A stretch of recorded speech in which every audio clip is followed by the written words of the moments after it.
bonsoir et bienvenue. C'est moi, Nabil. Ce soir, je vais te raconter une histoire. Une histoire pour te détendre et t'apaiser. Mais avant de commencer, je t'invite à cliquer sur le bouton s'abonner pour me soutenir et faire grandir cette communauté. Sans plus tarder, on commence notre histoire. C'est parti.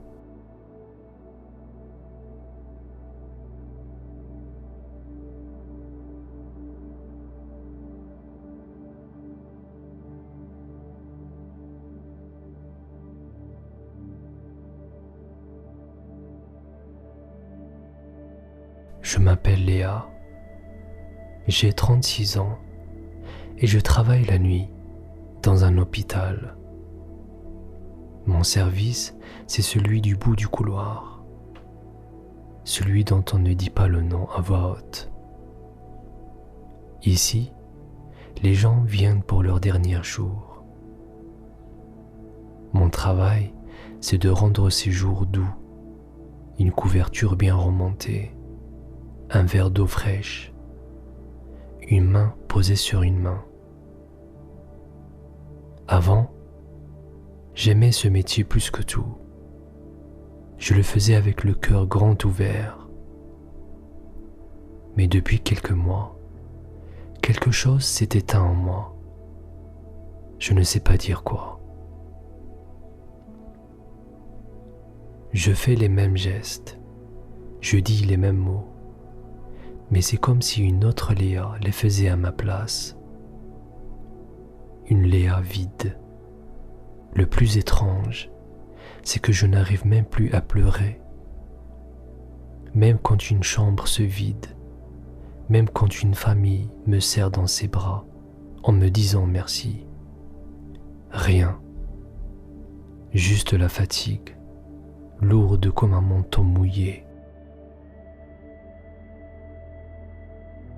Cette nuit-là, c'était une nuit de novembre. L'hôpital était calme.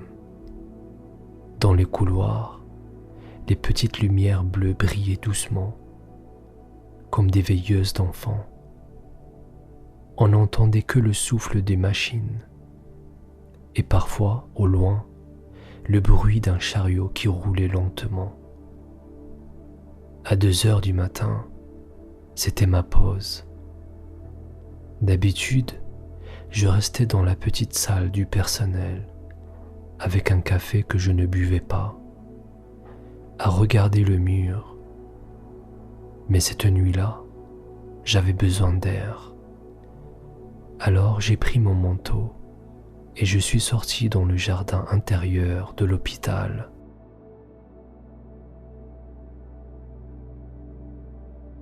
C'est un petit jardin carré, posé au milieu des bâtiments. Quelques arbres, des allées de gravier et un vieux banc en bois sous une lampe ronde qui donne une lumière couleur de miel. La nuit, personne n'y va jamais. Sauf que cette nuit-là, le banc n'était pas vide. Un vieil homme était assis là, bien droit, les mains posées sur une canne. Il portait un long manteau gris et une écharpe rouge sombre. Il devait avoir 80 ans, peut-être plus. Il regardait le ciel, tranquillement, comme on regarde la mer. J'ai hésité. J'ai failli faire demi-tour. Et puis je me suis dit que le jardin était assez grand pour deux. Je me suis assise de l'autre côté du banc, sans rien dire. Le froid piquait un peu. La vapeur de nos respirations montait dans la lumière de la lampe.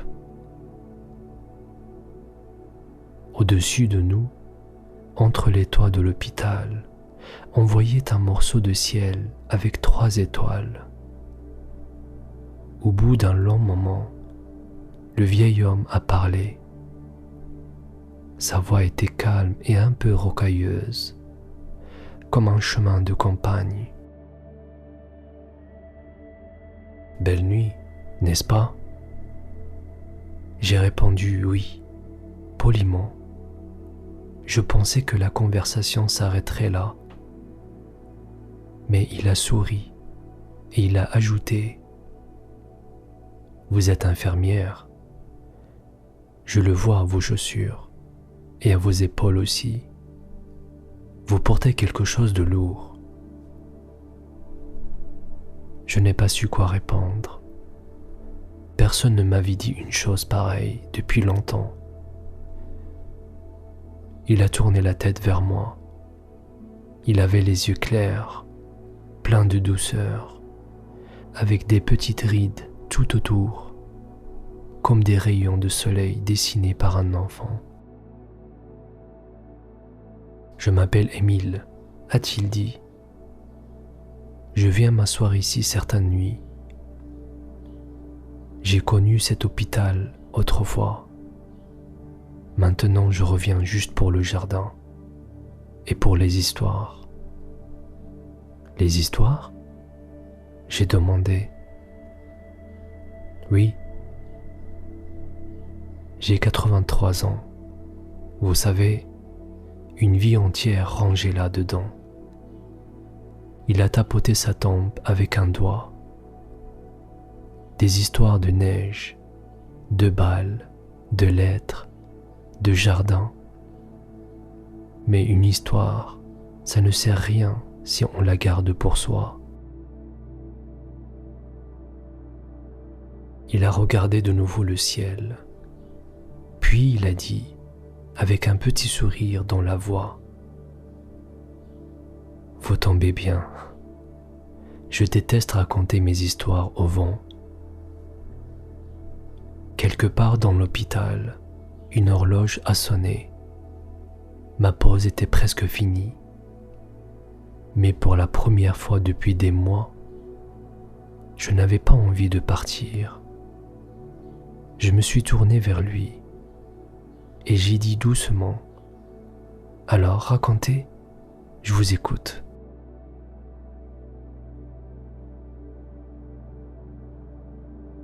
La nuit suivante, je suis retourné au jardin. Je ne savais pas s'il serait là. Pendant toute ma garde, j'y avais pensé, sans me l'avouer vraiment. Et quand 2 heures du matin sont arrivées, j'ai pris mon manteau plus vite que d'habitude. Il était là, assis au même endroit, bien droit. Son écharpe rouge autour du cou. Quand il m'a vu arriver dans l'allée du gravier, il a souri, comme si nous avions rendez-vous depuis toujours. « Ah !» a-t-il dit. Je me demandais si le vent allait encore m'écouter tout seul. Je me suis assise à côté de lui, un peu moins loin que la veille. « Alors, Émile, cette histoire. » Il a posé ses 2 mains sur sa canne.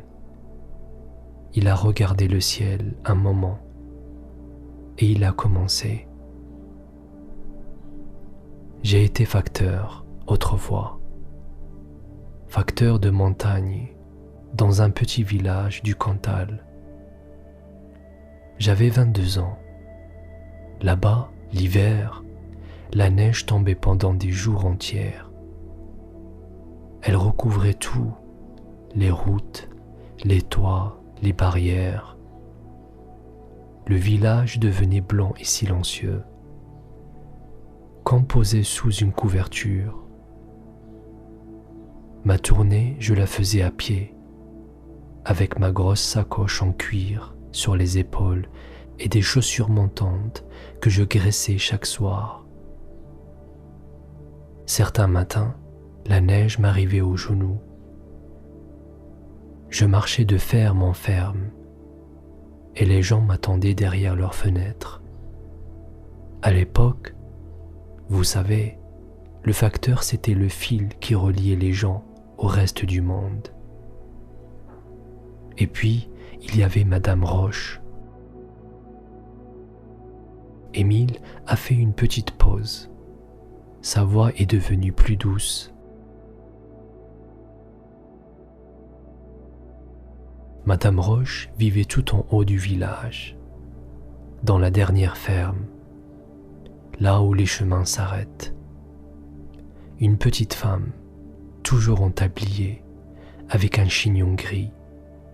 Son fils unique, Antoine, était parti à la guerre, loin, de l'autre côté de la mer. Il lui écrivait une lettre chaque semaine. Mais Madame Roche avait un secret que tout le village faisait semblant de ne pas connaître. Elle ne savait pas lire. Alors la première fois que je lui ai apporté une lettre d'Antoine, elle l'a tournée et retournée dans ses mains. Et elle m'a regardé avec des yeux d'enfant perdu. Et moi, sans réfléchir, j'ai dit: voulez-vous que je vous la lise ?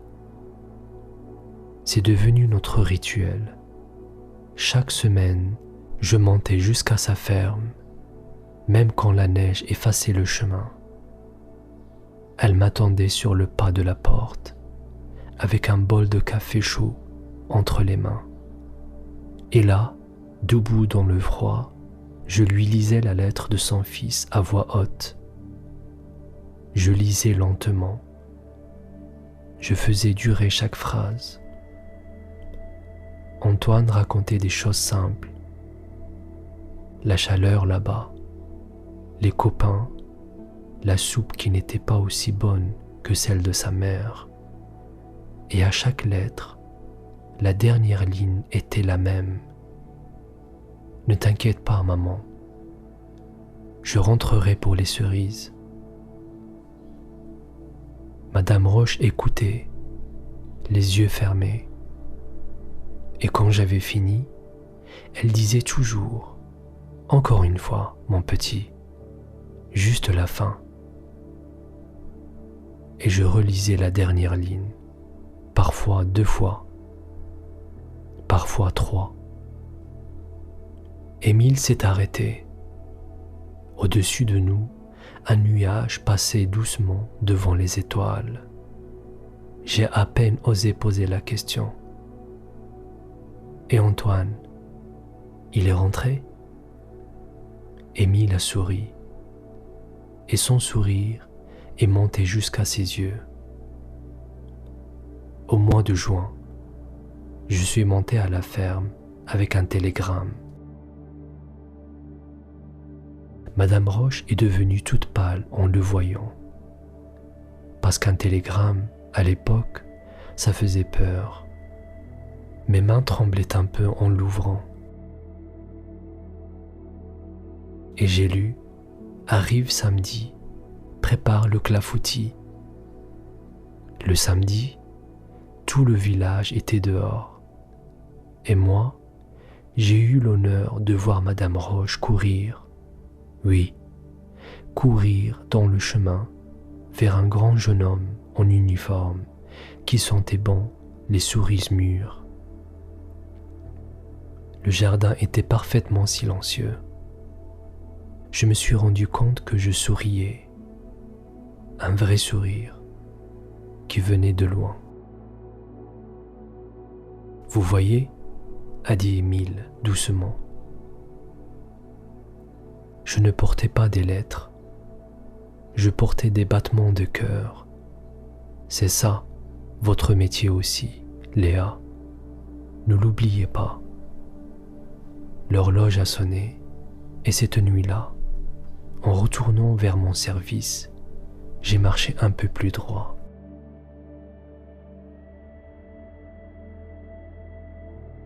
Le 3e soir, il faisait plus doux. Le vent était tombé. Et le jardin sentait la terre humide et les feuilles mortes. Émile m'attendait. Cette fois, il y avait 2 gobelets posés sur le banc, avec de la vapeur qui montait dans la lumière de la lampe. « Chocolat chaud », a-t-il dit.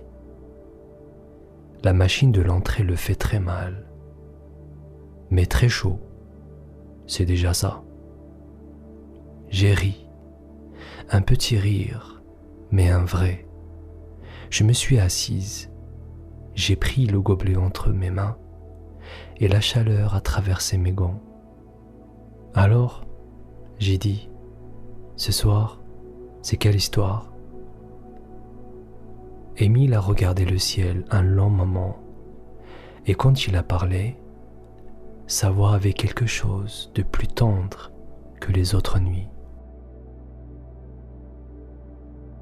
Ce soir, je vais vous raconter le 14 juillet 1967, le jour où j'ai rencontré Jeanne. Il a souri, les yeux perdus dans ses souvenirs. J'avais 26 ans.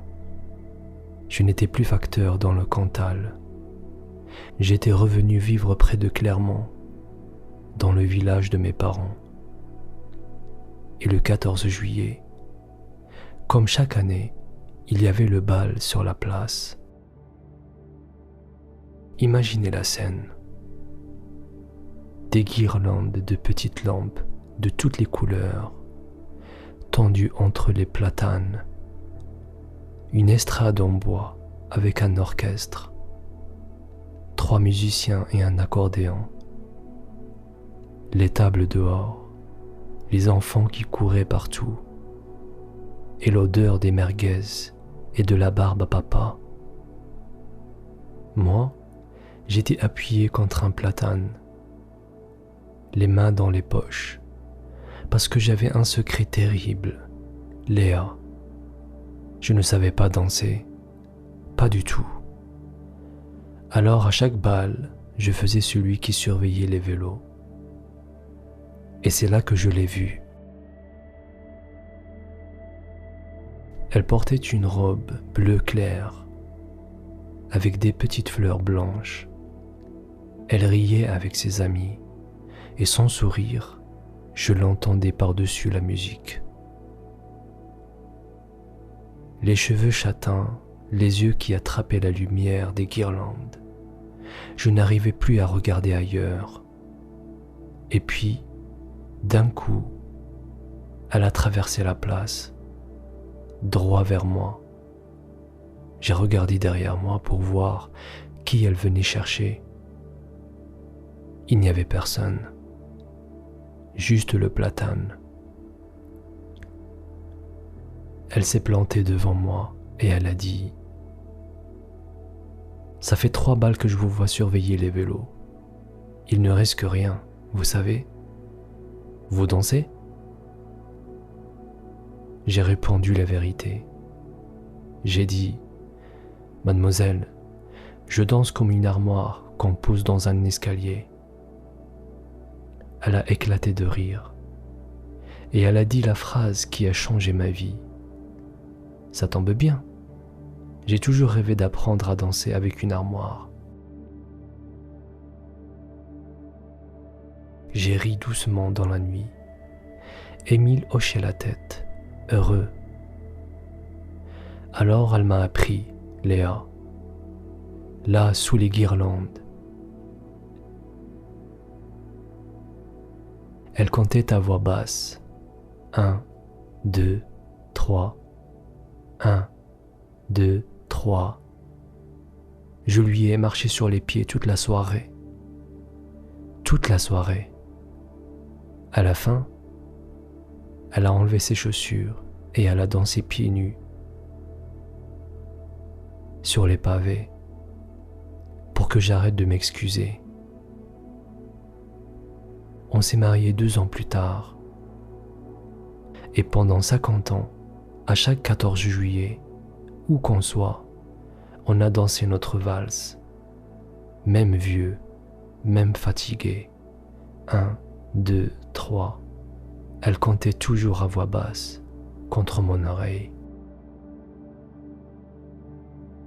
Émile s'est tu, Son sourire était toujours là, mais ses yeux brillaient un peu plus fort. Quand il a repris, sa voix était très calme, très douce. Elle est partie il y a 3 ans, ma Jeanne. Ici, dans ce bâtiment, juste derrière nous, au 3e étage. Mon cœur s'est arrêté. Le 3e étage, mon service. Sa dernière nuit, je dormais dans le fauteuil, épuisé. C'est une infirmière de nuit qui lui tenait la main. Je n'ai jamais su laquelle. Mais je sais qu'elle est partie sans avoir peur, grâce à cette main-là. Je n'osais plus respirer. 3 ans. J'étais déjà là, il y a 3 ans. Était-ce moi, cette nuit-là? Je ne savais pas. Il y avait eu tant de mains, tant de nuits.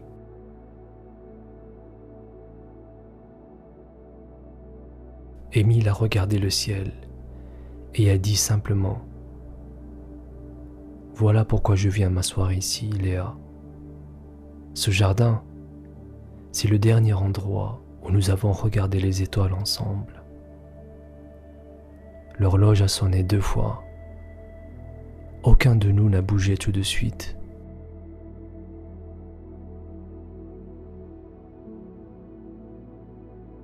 La 4e nuit, quelque chose était différent. Je l'ai senti dès que je me suis assis sur le banc. Émile était là, comme toujours, avec son manteau gris et son écharpe rouge. Mais ce soir-là, il ne regardait pas le ciel. Il me regardait moi. « Pas d'histoire ce soir ?» j'ai demandé. Il a souri tranquillement. « Si, mais pas une des miennes. » Il a laissé passer un silence. Puis il a dit, de sa voix douce et rocailleuse, « 3 nuits que je parle, Léa. 3 nuits que vous écoutez. Mais une histoire, ça s'échange. Alors ce soir, c'est mon tour d'écouter. Racontez-moi. Pourquoi êtes-vous devenue infirmière ? » J'ai ouvert la bouche pour répondre quelque chose de simple, quelque chose de poli. Et rien n'est sorti, parce que la vraie réponse, je ne l'avais jamais racontée à personne. Émile attendait. Il ne me pressait pas. Au-dessus de nous, les étoiles brillaient doucement, et la lampe ronde faisait son halo couleur de miel. Alors, pour la première fois depuis des années, j'ai ouvert la porte. J'avais 9 ans, j'ai dit. Et ma petite sœur, Camille, en avait 5. Ma voix tremblait un peu. J'ai continué. Une année entière, Camille a été malade, très malade. Elle a passé des mois à l'hôpital. Mes parents étaient détruits. Ils parlaient à voix basse dans la cuisine. Ils croyaient que je n'entendais pas. Moi, le mercredi, j'avais le droit de venir la voir. Et je me souviens d'une infirmière. Elle s'appelait Brigitte, une grande dame avec des mains très douces. Quand Camille avait peur, la nuit, Brigitte s'asseyait au bord de son lit et elle lui racontait des histoires. Elle disait que les machines autour du lit, c'étaient des étoiles qui veillaient sur elle. Un jour, je lui ai demandé « Ça sert à quoi, ton métier ?» Et elle s'est baissée vers moi et elle a dit « Mon métier, c'est de tenir la peur des gens dans mes mains pour qu'ils aient les mains libres pour espérer. J'ai entendu Émile respirer doucement à côté de moi. Camille a guéri, j'ai dit. Elle va bien. Elle vit à Bordeaux. Elle a 2 enfants. Mais moi, ce jour-là, à 9 ans, j'ai su ce que je ferais de ma vie. Je voulais être Brigitte. Je voulais tenir la peur des gens dans mes mains. Je me suis arrêté. Le plus dur restait à dire. Émile n'a rien dit. Il a juste tourné légèrement la tête pour me montrer qu'il était là.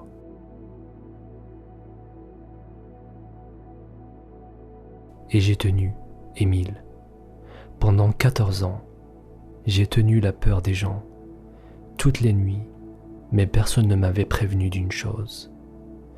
La peur, ça pèse, ça s'accumule, et un jour, on se réveille et on s'aperçoit qu'on n'a plus de place dans les mains. Plus de place pour rien, même plus pour soi. Ma gorge s'est serrée. J'ai dit le secret, celui que je n'avais dit à personne, pas même à ma sœur. Il y a 3 semaines, j'ai écrit ma lettre de démission. Elle est dans mon casier, dans une enveloppe. Chaque nuit, en prenant mon service, je la regarde. Et chaque nuit, je me dis, demain je la donne. Voilà, c'était dit. Les mots étaient sortis de moi et flottaient dans le jardin, dans le froid, sous les étoiles. Je m'attendais à ce qu'Émile me dise de rester ou de partir. Je m'attendais à des conseils, à des grandes phrases. Les gens adorent donner des conseils. Mais Émile n'a rien fait de tout ça. Il a regardé le ciel un long moment, puis il a posé sa main sur le banc, entre nous, pas sur ma main, juste à côté, comme une porte ouverte. Et il a dit simplement « Merci, Léa. C'était une très belle histoire, la plus belle depuis 3 nuits. » Puis, après un silence, « Revenez demain. Il me reste des histoires, et l'une d'elles vous appartient un peu, même si vous ne le savez pas encore. » La 5e nuit, j'ai apporté les chocolats chauds. C'était mon tour. Émile a pris son gobelet avec un petit air ravi, comme un enfant le matin de Noël. La machine de l'entrée, a-t-il dit, toujours aussi mauvais, toujours aussi parfait. Nous avons bu en silence un moment. C'était un silence confortable, le genre de silence qu'on ne trouve qu'avec les gens qu'on connaît bien. C'est drôle, je le connaissais depuis 4 nuits seulement, et pourtant, hier, j'ai dit, vous avez parlé d'une histoire qui m'appartiendrait un peu. Émile a hoché la tête lentement. Oui, l'histoire de Marcel et l'histoire de ce bon. Il a posé son gobelet, il a posé ses mains sur sa canne et il a commencé. Il y a 5 ans, Léa, je suis tombé malade, très malade. On m'a installé au 3e étage, dans votre service, chambre 8. Et dans le lit à côté du mien, il y avait un homme de mon âge. Il s'appelait Marcel. Marcel avait été un jardinier toute sa vie, jardinier de la ville. Les parcs, les ronds-points, les massifs de fleurs devant la mairie. Mais son trésor, c'était son potager.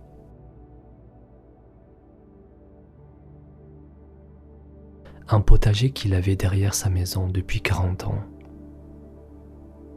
Au début, on ne se parlait pas beaucoup. Deux vieux monsieur fatigués, chacun avec ses machines et ses pensées.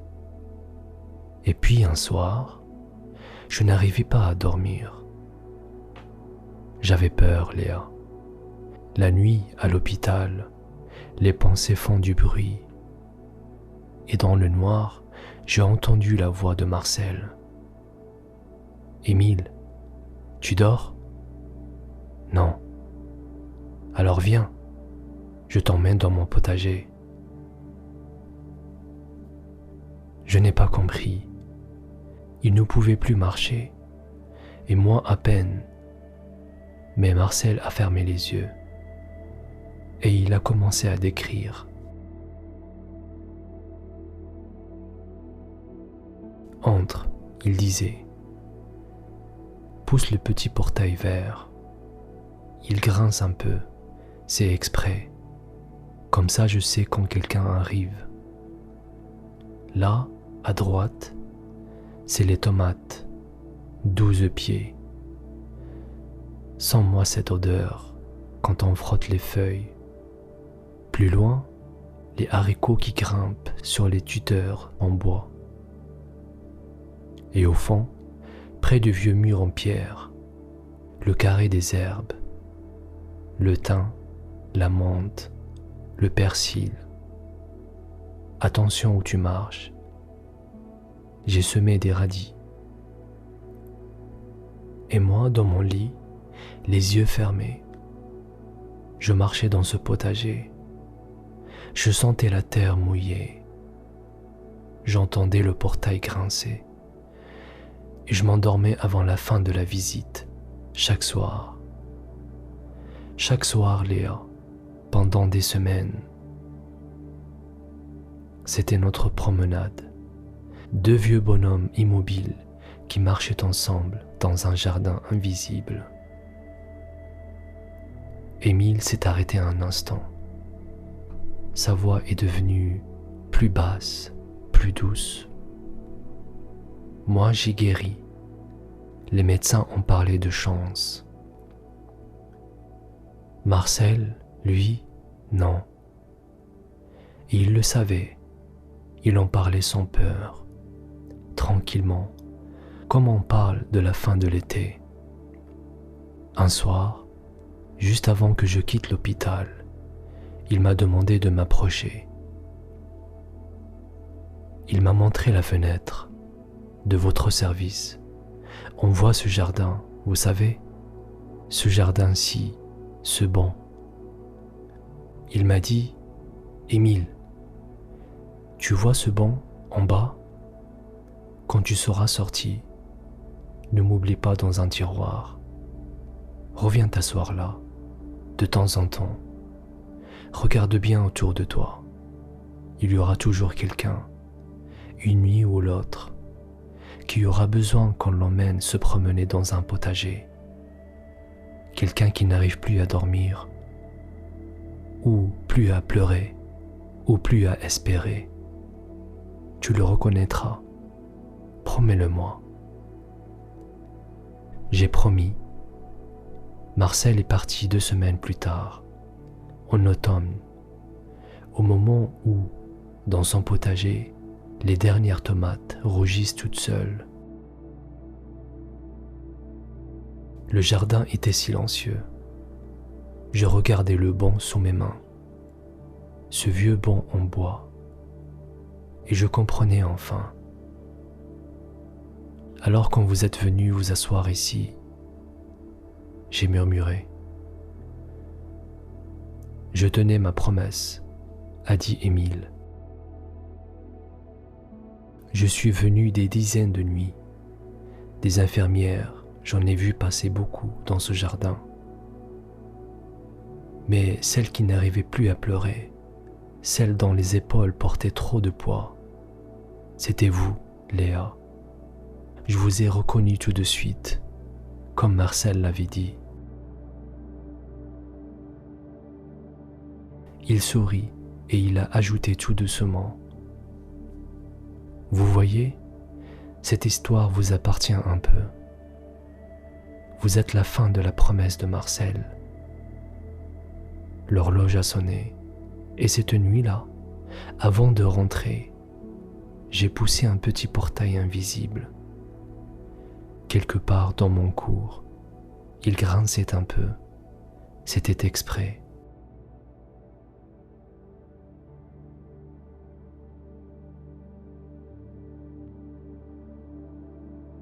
La 6e nuit, le banc était vide. Je l'ai vu de loin, en arrivant dans l'allée du gravier, et quelque chose s'est serré dans ma poitrine. Pas d'écharpe rouge, pas de manteau gris, juste le banc, seul sous la lampe couleur de miel. Je me suis approché doucement, comme si Émile allait apparaître si je marchais sans bruit. Mais non, le jardin était vide et le ciel aussi semblait plus vide que d'habitude. Je suis resté debout un moment, mon gobelet de chocolat chaud dans chaque main. J'en avais pris 2, évidemment. Alors j'ai fait ce qu'on fait quand on s'inquiète dans un hôpital. Je suis allé demander. La dame de l'accueil de nuit, Josiane, connaissait Émile depuis longtemps. Elle a souri en voyant ma tête. Ne vous inquiétez pas, sa fille a appelé ce soir. Il a attrapé un bon rhume, rien de grave. Mais elle le garde au chaud à la maison. Il a fait promettre de vous dire « Attendez, j'ai noté ». Elle a cherché un petit papier sous son clavier. Et elle a lu « Dites à Léa de garder le banc chaud et que ce n'est pas une excuse pour ne pas raconter d'histoire. » J'ai ri et je suis retourné au jardin. Je me suis assise sur le banc, à ma place. Le bois était froid. J'ai posé le 2e chocolat à côté de moi, là où Émile s'assoit toujours. C'était idiot, peut-être, mais ça m'a fait du bien. Et là, assise toute seule dans la nuit, j'ai compris quelque chose. Le banc me manquait déjà. Pas le banc. Non. Ce qui se passait sur ce banc, les histoires. Et je me suis souvenu de la phrase d'Émile, la toute première nuit. Une histoire, ça ne sert à rien si on la garde pour soi. Alors j'ai fait une chose que je n'avais jamais faite. J'ai raconté une histoire, à voix basse, au jardin endormi. Cette nuit, j'ai dit, dans la chambre 12, il y a une dame qui s'appelle Madame Ferrande. Elle a 91 ans. Hier soir, elle n'arrivait pas à dormir. Elle m'a dit qu'elle avait peur du silence. Alors je me suis assise au bord de son lit. Ma voix tremblait un peu, mais j'ai continué. Je lui ai demandé de me parler du plus bel endroit de sa vie. Elle a fermé les yeux et elle m'a raconté la maison de son enfance en Bretagne, tout près de la mer. Elle m'a décrit le bruit des vagues le soir qu'on entendait depuis son lit de petite fille. Le phare, au loin, qui balayait le plafond de sa chambre avec sa lumière.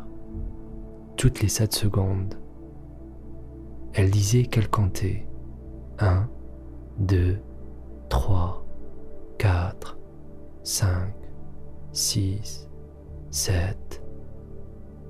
Lumière. 1, 2, 3, lumière. Alors on a canté ensemble, elle et moi, dans le noir. Toutes les 7 secondes, et quelque part entre 2 passages du phare, elle s'est endormie, paisible, sa main dans ma main. Et moi, je suis resté encore un peu. Je tenais sa peur dans mes mains, comme disait Brigitte. Et pour la première fois depuis très longtemps, j'avais de la place. Je me suis arrêté, le jardin écouté, les arbres, le gravier, le banc, le morceau de ciel entre les toits. Et c'est là que c'est arrivé. Une larme, puis une autre, puis toutes celles qui attendaient depuis des mois. Derrière la porte fermée, je n'ai pas essayé de les arrêter. Ce n'étaient pas des larmes de tristesse, vous savez. C'étaient des larmes calmes, des larmes qui nettoient, comme la pluie d'été sur les vitres. J'ai pleuré doucement, longtemps, toute seule sur le banc, avec 2 chocolats chauds qui refroidissaient. Et à chaque larme, je me sentais plus légère. Quand ça s'est calmé, j'ai respiré un grand coup. L'air froid est entré dans moi, comme de l'eau claire. Alors je me suis levé. Je suis rentré dans le service. J'ai ouvert mon casier et j'ai pris l'enveloppe, ma lettre de démission. 3 semaines qu'elle m'attendait. Je l'ai déchirée en 2, en 4, en 8, et j'ai jeté les morceaux dans la corbeille, comme on jette des feuilles mortes. Demain, Émile reviendrait, et cette fois, c'est moi qui aurai une histoire à raconter.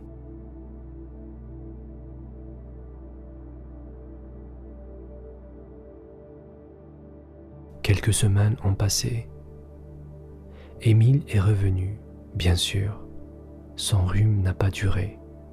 La première nuit de son retour, il m'a trouvé assise sur le banc, à sa place à lui, avec son écharpe.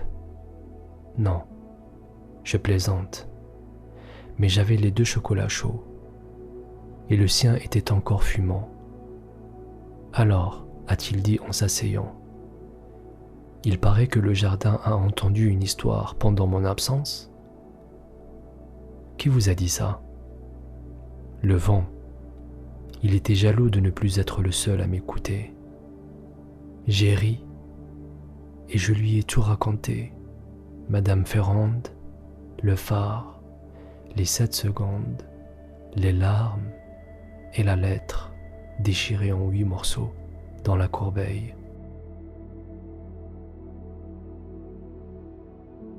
Émile n'a pas dit bravo. Il n'a pas dit « vous voyez ». Il a juste hoché la tête lentement.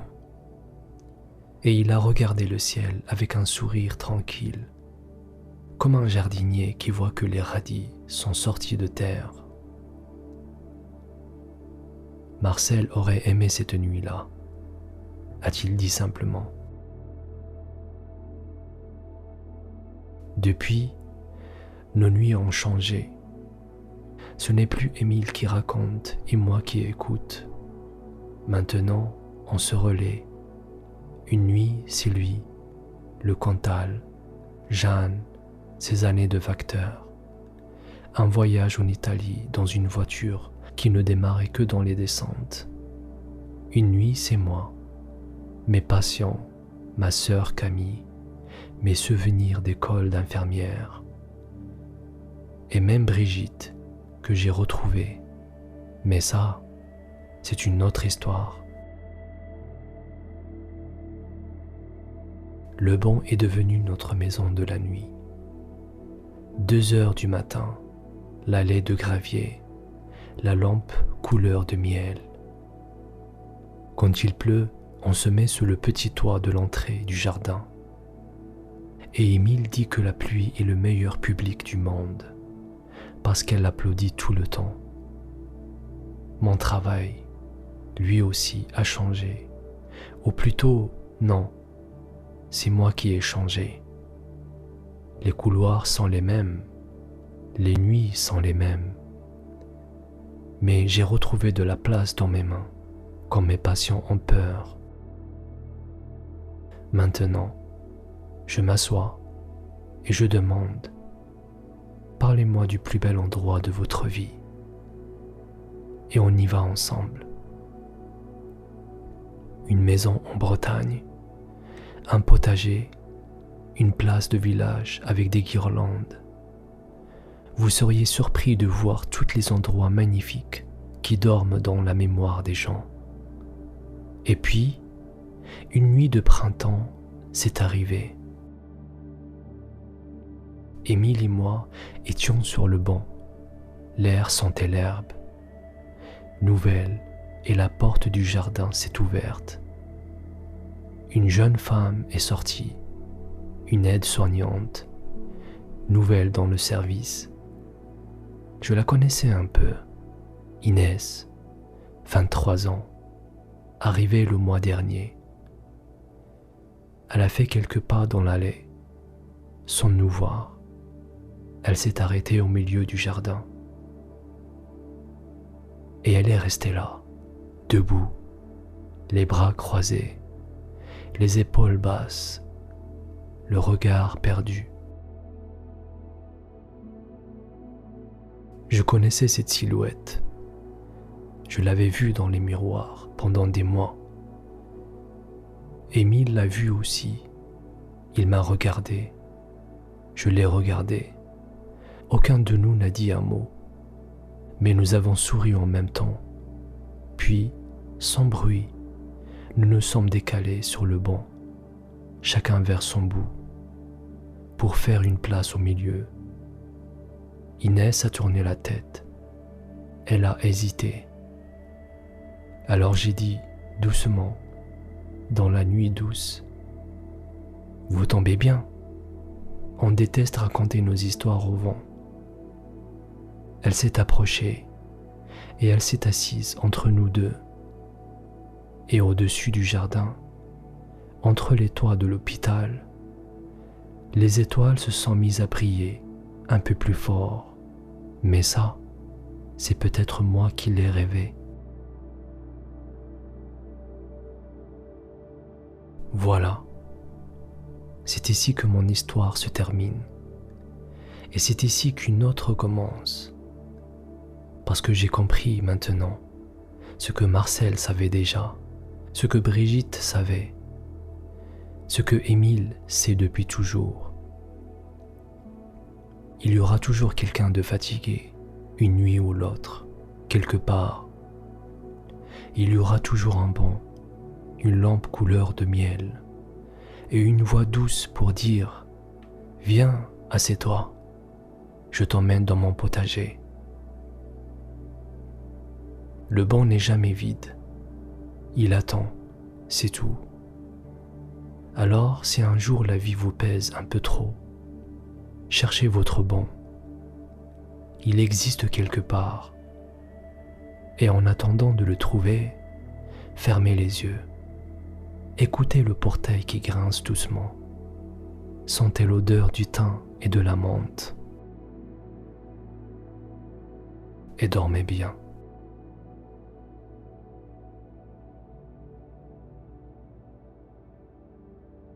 Et voilà mes amis, cette histoire est à présent terminée. J'espère qu'elle vous a plu. Dites-moi ce que vous en pensez en commentaire. N'hésitez pas à partager, à vous abonner et à me laisser un petit pouce bleu. Je vous retrouve demain à la même heure, à 21h30, pour une nouvelle histoire. Bonne nuit.